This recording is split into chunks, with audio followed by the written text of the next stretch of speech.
The search for love is in a state of emergency. Yes, it is.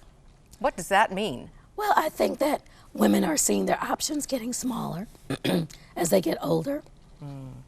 Once we get out of high school and college, we don't have a lot of options for meeting people in our day-to-day interaction.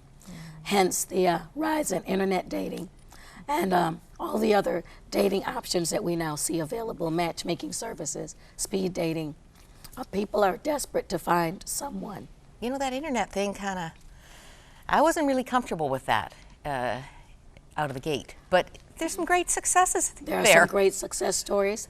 I think wisdom has to be exercised on the internet, just as wisdom has to be exercised when you meet someone in real life. For sure. Discontentment usually comes from not understanding the purpose or season of your life. Yes. What's the season? When we don't know what to anticipate, we start doubting the provision of God, which usually gets us in trouble. Where we really need to stop and say, okay, Father, if this is where I am at this point in my life, what do you want to accomplish in my life right here, right now? Because his plan isn't on hold because there's no man No, there. it's not, and he's developing you for that man. So you have to know that you're going through the paces that are taking you somewhere, that you're never going nowhere. In God, every day has purpose. That's right. He's already got it written down in his book. We better start living it. That's right. So when we understand that perhaps this season is a season of grooming for me as a woman, or expanding me in the areas that God wants to expand me in spiritually, to make me a better woman. Or conquering in areas you couldn't if you were married. Exactly.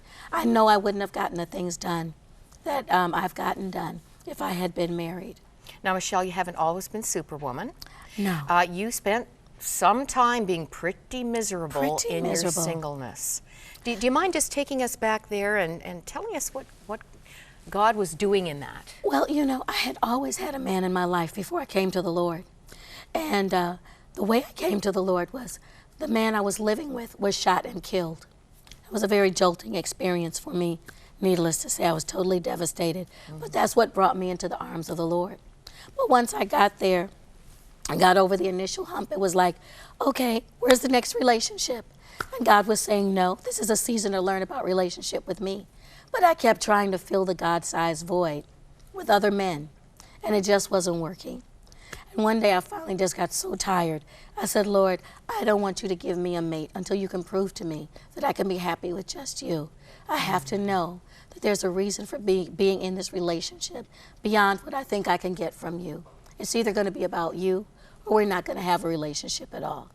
You know, God loves those sorts of challenges. That's beautiful. Because he is the heavenly lover. Yes, and he made just himself loves to so come real and be to all me. that.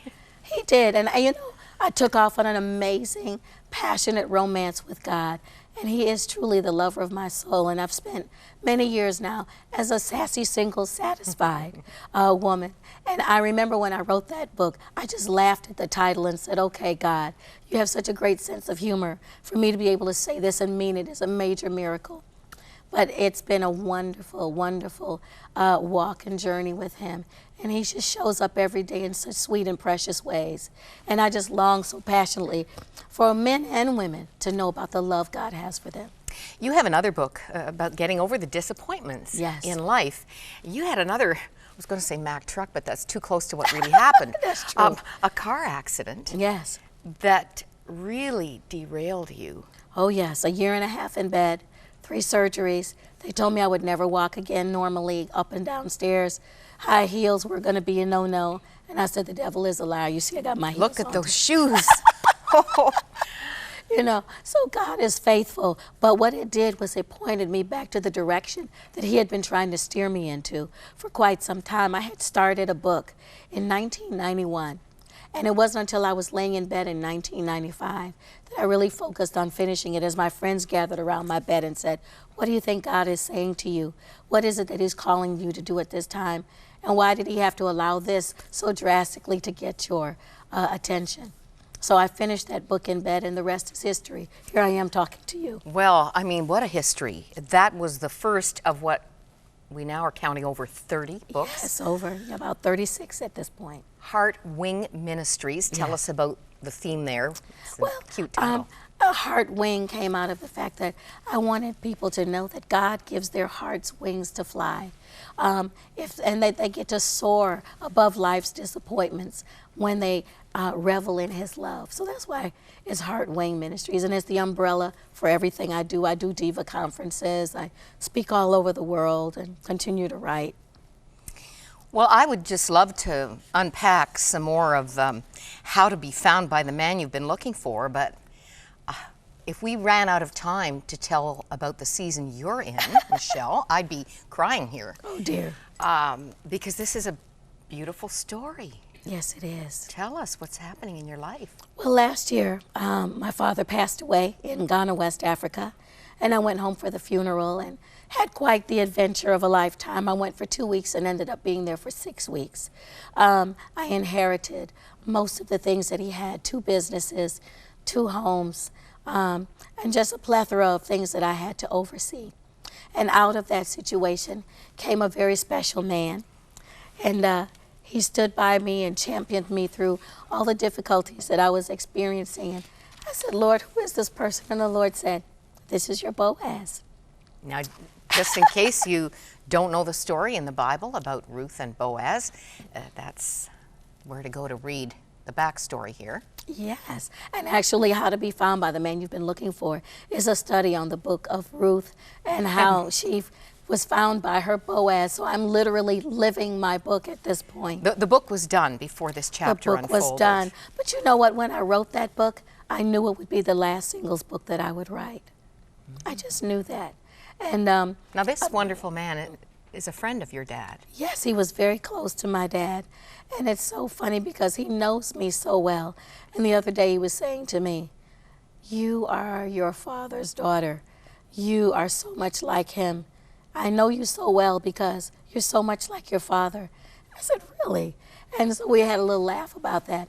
But he is the culmination of every prayer I think I ever whispered to God about what I wanted in a man. So I really want to encourage single women that the longer they wait, the better it gets. That God gets to put all those things that are on your heart into that person that he's preparing for you as he was preparing me for him. You know, it's interesting. I said in my book that Ruth and Boaz, how you recognize them is they're not the type that you usually looked for. She was much younger. She was much younger. And As are you? Yes, yes. And the other thing is that but they seem strangely familiar. You know, the beautiful thing about the story of Ruth and Boaz was she was an outcast, you know, but his mother had been an outcast. So his heart was perfectly prepared to embrace Ruth. And when I think about JoJo and I think about the fact that it feels like he's always been in my life. He feels so familiar to me. And yet he would not have been what I would have looked for initially, but he's everything I wanted. It's amazing. Ruth came to glean in one Yes. of Boaz's fields. Yes. Isn't there a cornfield in your story too, with your Boaz? Yes, he was building a house up in the mountains, and he invited me to come and see when they were clearing the land. And they were literally mowing down corn, and the workers were eating it.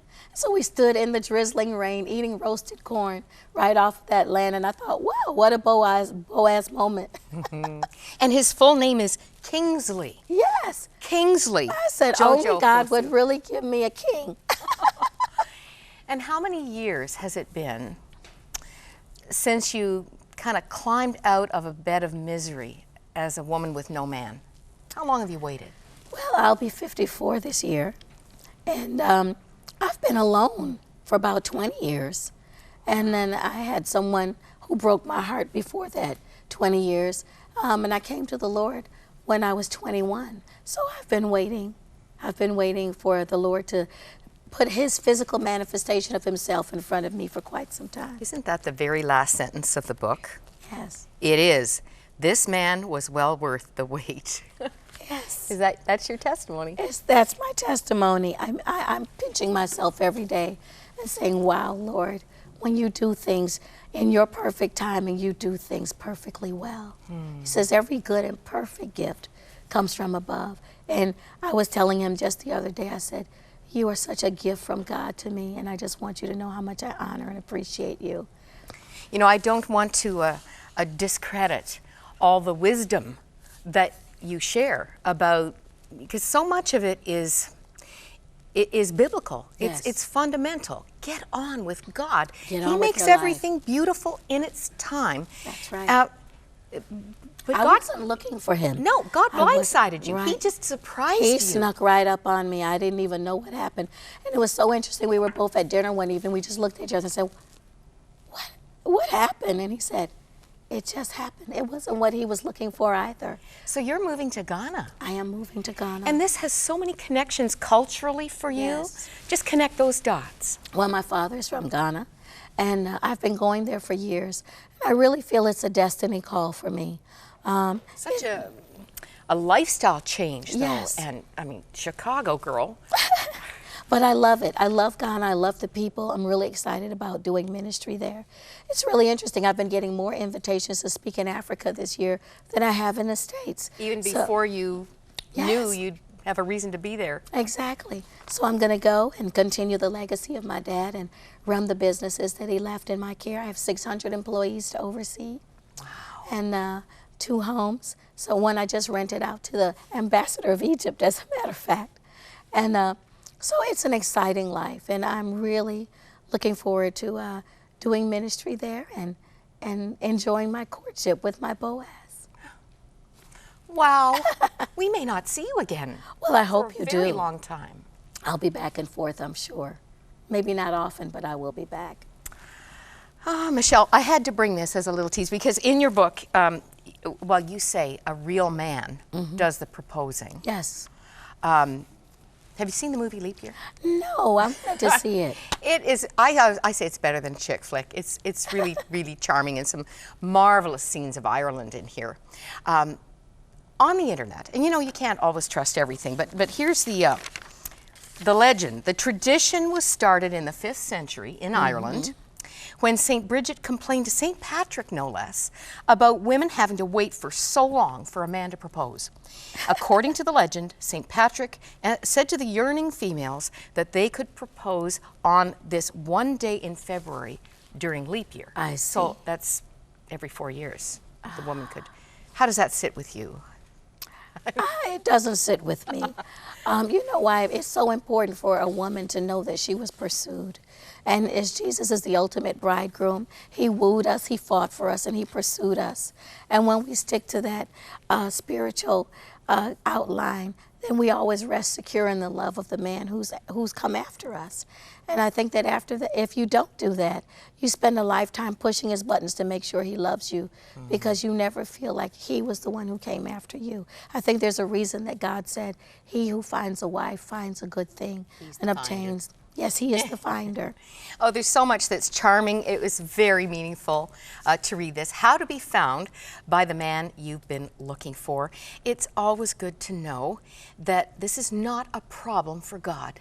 Nothing is about not your at all. life is a problem for God, and a strong theme in everything you write. We just have a minute left, Michelle. But you've adopted 5 children in third world countries. You've had an others focus. I was just reading last night that caring about others signals cell growth in our body. It keeps our brain growing. Life is radically better when you get moving in the interest of others. That's right. It'll Get get you out over of the bed of yourself is the misery. way I usually say it. To Say that? singles, get over yourself. Get over yourself. Well, I want to say congratulations Thank you. and leave you with these words from another author. Martin Luther Okay. said, "There is no more lovely, friendly, and charming relationship, communion, or company than a good marriage." Yes. And this one was made in heaven. It was. Your husband-to-be is a widower. Yes. His wife died of cancer. Breast cancer, yes, three years ago. And he's my best friend. I love just hanging out with him. Well, Michelle, please keep in touch. We want to track this love story. I will.